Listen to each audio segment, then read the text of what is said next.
Hi, and welcome back to day 12 of our chronological reading of the Bible to get through the Bible in a year. We are in Job. Job just finished some of his speeches, and now his fourth friend, Elihu, I think I'm saying that right, I'm not sure, is now about to speak. And looks like the next couple chapters we're going to be hearing from Elihu. I have a video out explaining the background on this series. If you haven't seen that, go ahead and hop over there after this or before this to get some more context on what I'm doing. With that, let's start with a quick prayer. God, give me wisdom, knowledge, and understanding. God, let any knowledge I gain serve to help me love you and others more and not puff me up. God, help me see something new about you I've never seen before. God, correct any lies I believe about you or anything I misunderstand. God, direct my steps according to your word. Amen. Okay, so we are going to hop into Job chapter 32. I did already record this, so there's already some highlights here, but my microphone was not on the entire time, so we get to go through it again. Bonus reading. So these three men refused to answer Job further, because he was righteous in his own eyes. Then Elihu, son of Barachel the Buzite, of the family Ram, became very angry. He was angry with Job for justifying himself rather than God. With Job's three friends, he was also angry, because they could not find an answer, and declared Job guilty. Now Elihu had waited before speaking to Job, because the others were older than he was. But when Elihu saw that the three men had no further reply, he became very angry. So Elihu, son of Barachel the Buzite, spoke up.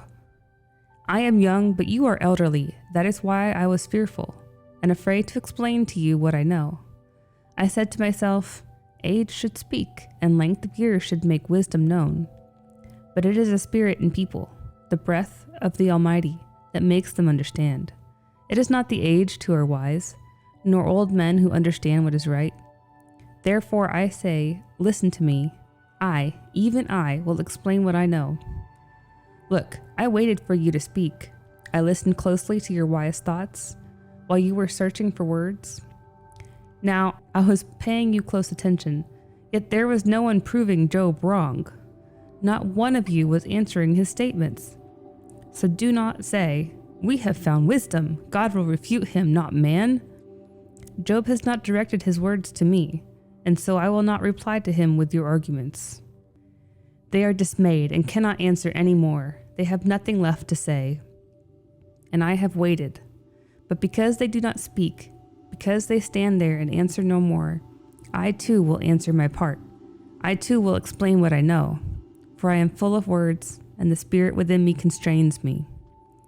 Inside I am like wine which has no outlet, like new wineskins ready to burst. I will speak so that I may find relief. I will open my lips so that I may answer. I will not show partiality to anyone, nor will I confer a title on any man. For I do not know how to give honorary titles. If I did, my Creator would quickly do away with me. So that is chapter 32. Let's go back and summarize what we just read. So Job, the last chapter ended with the words of Job are ended. And now we're picking up into a section, which looks like chapters 32 through 37 are all the speeches of Elihu. His friends seem to be done talking.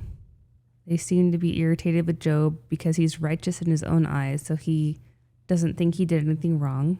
And Elihu is mad at all of them because he's angry with Job for justifying himself rather than God. Okay, so that was an interesting sentence to me. I think the justifying himself part was what was most interesting. So justifying, the explanation here is the causal clause. This is the language stuff that I don't understand. The preposition with the PL infinitive construct with the suffixed subjective genitive. Does that make sense to anybody else? No? Okay. Elihu's angry with Job for justifying himself rather than God. So let's just do a quick study on that sentence, because I think that's an interesting angle, we'll just put it. So this is the Cornerstone Bible Commentary. It starts off with a little background on Barachel the Buzite of the family Ram. Let's see. Unlike the names of the three friends, which may be regarded as more Edomite in their connections, most of Elihu's elaborate name is Heb, Hebrew, Hebrew in origin. Ram is one of the ancestors of David. Buz is the brother of Uz, a nephew of Abraham. Okay, so this is probably a way of saying, no, this was a real person. Let me link back his ancestry to someone you know. Okay, refused to admit he was wrong. So it says Job declared himself either to be just before God or that he has been right rather than God. Is this making sense to other people and not me? Is that what's comparison? So I have this laid out where you have King James, NASB, ESV, NET, and NIV across the top, kind of from more word for word to more thought for thought as we go from left to right. And so if we go straight over to the thought for thought, it says, Elihu, son of, became very angry with Job for justifying. Okay, that's the exact same thing we just read. Okay, so I guess I need to think critically about this instead of relying on somebody else telling me what this is. If someone's justifying himself rather than God, so that seems to me like it means Job was saying why he was not wrong rather than saying why God was right. We're going to go with that. But I do think it's a very impactful sentence that summarizes Elihu's point. And then also that his friends couldn't find an answer. And because they couldn't find it, he was, instead of being guilty by, what's the saying when you're guilty by default? Well, my brain's not on today, I guess. I need more coffee. Because they couldn't find an answer as to why things were happening to Job, they decided he was guilty. It's interesting that this is one of the earliest books of the Bible, and it is supporting that idea of you're guilty. Proven innocent until guilty. That's what it is. Okay. Proven innocent until guilty is supported all the way back to one of the oldest books of the Bible. And here's one of his friends saying, no, God, y'all aren't giving him the benefit of the doubt. So he does mention quite a bit about how he has so many words to say. And listen to me, I will speak. I'm so excited to speak. So he's just, I don't know if this is his youth coming out. You know how people who are young tend to be really excited to say things, such as people who start a YouTube channel of their Bible study. In comparison to an older person, he's like, let me at it. Put me in, coach. I have so many things to say. I don't know if that's his youth or if that is the Holy Spirit. I don't think the Holy Spirit had descended officially, but I don't know if this is, we'll just put God's involvement in him talking. We ended right here. We'll pick right back up, okay? Elihu invites Job's attention. But now, O Job, listen to my words, and hear everything I have to say. See now, I have opened my mouth, and my tongue in my mouth has spoken. My words come from the uprightness of my heart, and my lips will utter knowledge sincerely. The Spirit of God has made me, and the breath of the Almighty gives me life. Reply to me if you can, set your arguments in order before me, and take your stand. Look, I am just like you in relation to God. I too have been molded from clay. Therefore no fear of me should terrify you, nor should my pressure be heavy on you. Indeed, you have said in my hearing, I hear the sound of the words. I am pure, without transgression. I am clean and have no iniquity. Yet God finds occasion with me. He regards me as his enemy. He puts my feet in shackles. He watches closely all my paths. Now in this you are not right, I answer you, for God is greater than a human being. Why do you contend against him, that he does not answer all a person's words? For God speaks, the first time in one way, the second time in another, though a person does not perceive it. In a dream, a night vision, when deep sleep falls on people as they sleep in their beds, then he gives a revelation to people and terrifies them with warnings, to turn a person from his sin and cover a person's pride. He spares a person's life from corruption, his very life from crossing over the river. Or a person is chastened by pain on his bed, and with the continual strife of his bones, so that his life loathes food, and his soul rejects appetizing fare. His flesh wastes away from sight, and his bones, which were not seen, are easily visible. He draws near to the place of corruption, and his life to the messengers of death.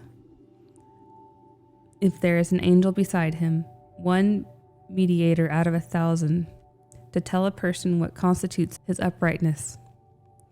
And if God is gracious to him and says, "Spare him from going down to the place of corruption, I have found a ransom for him," then his flesh is restored like a youth's.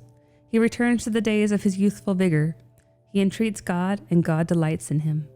He sees God's face with rejoicing, and God restores to him his righteousness. That person sings to others, saying, "I have sinned and falsified what is right, but I was not punished according to what I deserved. He redeemed my life from going down to the place of corruption, and my life sees the light." Indeed, God does all these things, twice, 3 times in his dealings with a person, to turn back his life from the place of corruption, that he may be enlightened with the light of life. Pay attention, Job, listen to me. Be silent, and I will speak. If you have any words, reply to me. Speak, for I want to justify you. If not, you listen to me. Be silent, and I will teach you wisdom. So apparently Elihu has very poetic words also. So he's saying, again, listen to me. I'm just like you. I too have been molded from clay. You have no reason to fear what I'm about to tell you, because I'm just like you. I'm not God. And then he quotes Job here in blue. And I think it's interesting that he says, "Hey, I heard what you said. Indeed, you have said in my hearing. I heard the sound of your words." It's funny to think of all the words in the Bible that something like that is important enough to say, to be recorded thousands and thousands of times across thousands of years. It's just interesting. And he's saying, I'm going to quote you directly, and in this you're not right. God is, he regards me as his enemy. So he's taking offense to the fact that Job is regarding God as his enemy. And he's saying, no, God is not a human. Why do you contend against him? Yeah, like what does God owe to you? You're just a person. So this is interesting that got the part about God speaking in one way one time, another way another time, though a person does not perceive it. I think that that's true, that God probably is talking to us several different ways, several different times, and we aren't smart enough to always know it. Now, in this case, I don't think God was talking to Job directly. I think other things were happening, and that's kind of the point of this whole book, is that it's not always about you. There's other things happening that you're not always aware of. And let's see. He spares a person's life from corruption. I got the feeling that when he was saying place of corruption, from going down to corruption, that was basically talking about sinning and becoming, like, going to hell. Like, that was the analogy of someone's life falling apart in all the different ways it can as they stray further and further from God. And basic Starbucks. But this last part here, again, this is one of the earliest books of the Bible. Are you done walking? Hi, you come lay down? Hi. This is one of the earliest books of the Bible, and yet if I were to just read this without any context, you would think it was from the New Testament, talking about Jesus. Person sings to others saying, I have sinned and falsified what is right, but I was not punished according to what I deserved. He redeemed my life from going down to the place of corruption, and my life sees the light. I mean, that's grace, right? That is Jesus dying for us. And oh my gosh, I'm covered in dog hair now. Anyone else's dog shedding because of this weather? Anyway, I found that really interesting. We will move on to chapter 34. Elihu's second speech. Elihu answered, Listen to my words, you wise men. Hear me, you learned men. For the ear assesses words as the mouth tastes food. Let us evaluate for ourselves what is right. Let us come to know among ourselves what is good. For Job says, I am innocent, but God turns away my right. Concerning my right, should I lie? My wound is incurable, although I am without transgression. What man is like Job, who drinks derision like water? He goes about in company with evildoers. He goes along with wicked men. For he says, it does not profit a man when he makes his delight with God. Therefore, listen to me, you men of understanding. Far be it from God to do wickedness, from the Almighty to do evil. For he repays a person for his work, and according to the conduct of a person, he causes the consequences to find him. Indeed, in truth, God does not act wickedly, and the Almighty does not pervert justice. Who entrusted to him earth, and who put him over the whole world? If God were to set his heart on it, and gather his spirit in his breath, all flesh would perish together, and human beings would return to dust. If you have understanding, listen to this. Hear what I have to say. Do you really think that one who hates justice can govern? And will you declare guilty the supremely righteous one, who says to a king, worthless man, and to nobles, wicked men, who shows no partiality to princes, and does not take note of the rich more than the poor, because all of them are the work of his hands? In a moment they die, in the middle of the night, people are shaken and they pass away. The mighty are removed effortlessly, for his eyes are on the ways of an individual. He observes all a person's steps. There is no darkness and no deep darkness where evildoers can hide themselves. For he does not still consider a person, that he should come before God in judgment. He shatters the great without inquiry, and sets up others in their place. Therefore he knows their deeds. He overthrows them in the night, and they are crushed. He strikes them for their wickedness in a place where people can see, because they have turned away from following him and have not understood any of his ways, so that they cause the cry of the poor to come before him, so that he hears the cry of the needy. But if God is quiet, who can condemn him? If he hides his face, then who can see him? Yet he is over the individual and the nation alike, so that the godless man should not rule, and not lay snares for the people. Has anyone said to God, I have endured chastisement but I will not act wrongly any more? Teach me what I cannot see. If I have done evil, I will do so no more. Is it your opinion that God should recompense it, because you reject this? But you must choose and not I. So tell us what you know. Men of understanding say to me, any wise man listening say to me, that Job speaks without knowledge, and his words are without understanding. But Job will be tested to the end, because his answers are like those of wicked men. For he adds transgression to his sin. In our midst he claps his hands, and multiplies his words against God. Okay, that's chapter 34. Mark it done. Okay, the things that caught my eye on that. And since I've already read this and gone through this once, I'll just summarize. This verse 3 of chapter 34, ear assesses words as the mouth tastes food. A wisdom proverb. That was what and one that Job had quoted earlier, which appears to have been a common saying.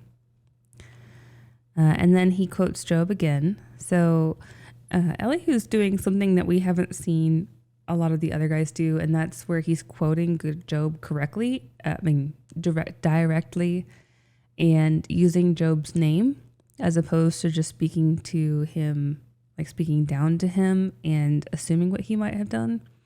And I thought it was interesting how he points out that God is not a wicked God. If he wanted to, he could wipe out the whole earth, but he doesn't. Do you really think that one who hates justice can govern? That was interesting. So that's verse 17. Doesn't look like there's a lot of commentary on that verse.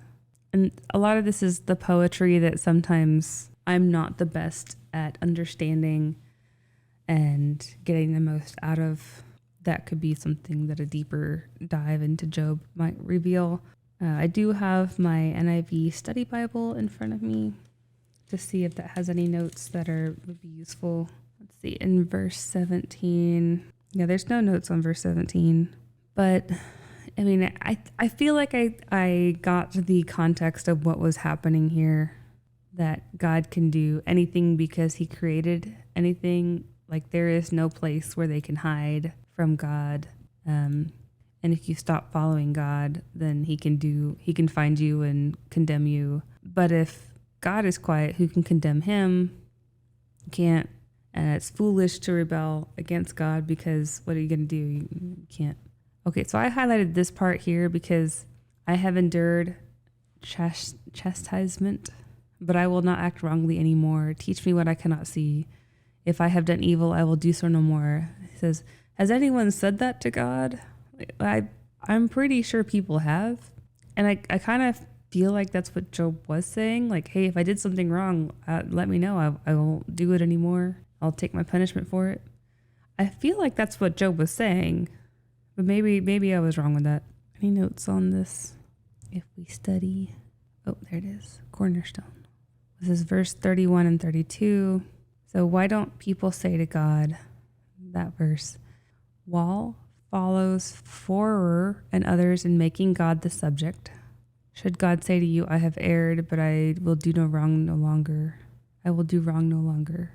Job charged God with wrong. Is it reasonable to think that the Creator should be judged by the creature?